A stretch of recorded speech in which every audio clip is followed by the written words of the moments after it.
eCapitol News Director Sean Ashley joins us now to talk about the interim studies approved for discussion in the legislature. 72 studies in the Senate, 90 in the House. So what are the big ticket items? And let's begin with the Senate. Well, in the Senate, you have a couple of areas that are really being focused on. Education has 13 studies that were approved, and these sort of cover all aspects of education.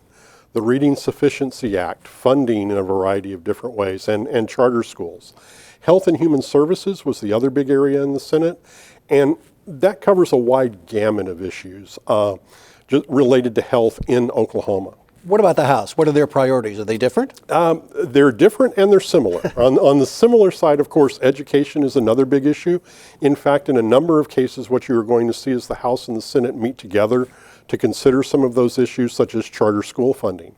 After that, the House was a little more scattered in some of its issues. It has a number of issues before its Business and Commerce Committee, for example, and others before its Appropriations Committee, each dealing with a wide variety of issues. So how does the process work, and when does it need to wrap up? Well, they both need to finish in November. In the case of the Senate, that's November 8th. For the House, they're working until November 22nd. And when you think about interim studies in the legislative process, I like to think about it a bit like buying a car. The interim study process is the shopping around, looking at the particular vehicle you like, perhaps the color, the mileage that you want to get. Then when you really get ready to buy and negotiate the final purchase, that's the legislative process itself and the discussion of bills and joint resolutions in committee. It's a great way to describe it. Real quickly, 30 seconds. State question 802, the Medicaid Expansion Initiative. Where does that stand right now, the petition? Well, Secretary of State Michael Rogers has set the dates for its supporters to begin collecting signatures. That begins on July 31st.